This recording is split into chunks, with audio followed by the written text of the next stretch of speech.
muraho neza twongeye kubaha akaze kugira ngo dukomeze kubana muri ibi bihe Imana itanze. Tubanje gushima Imana ishobora byose iyo yongeye kutubonera uyu mwanya kugira ngo tuze imbere yayo. Ntabwo biba byoroshye dushobozwa byose nayo duha imbaraga, kuko bisaba Imana, bikunda kubera Imana, kubyuka ni Imana, kubaho ni Imana, kuba turiho dushima Imana ni kuberayo. Rero ijambo ry'Imana riravuga ngo niba wishimye ngo uririmbe. Ndishimye cyane mu mutima ku buryo ntabona uko mbibasobanurira kuba Imana yongeye gutanga aya mahirwe imbere yayo, ihabwa icyubahiro kandi izahora ishyirwa hejuru. Twongeye kwishimana cyane muri izi mpera z'umwaka, tuzabane kandi twongere tuzamurire Uwiteka icyubahiro kuko niwe ubikwiriye. Katuririmbe, turirimbire Imana. Imana y'ukuri komeza kunyobora, uracishe mu nzira yo gukora ibyo ushaka, nami kubona ufite ibiribwa banamagana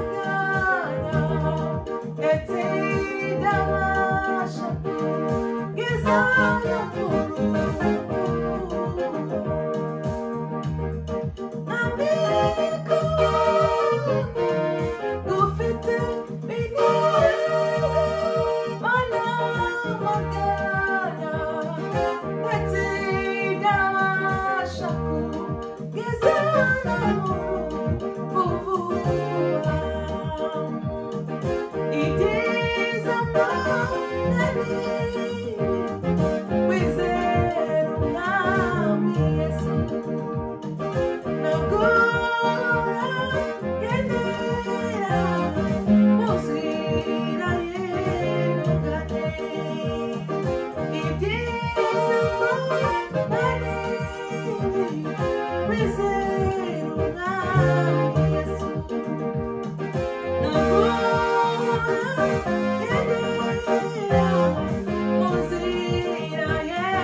Ineza yawe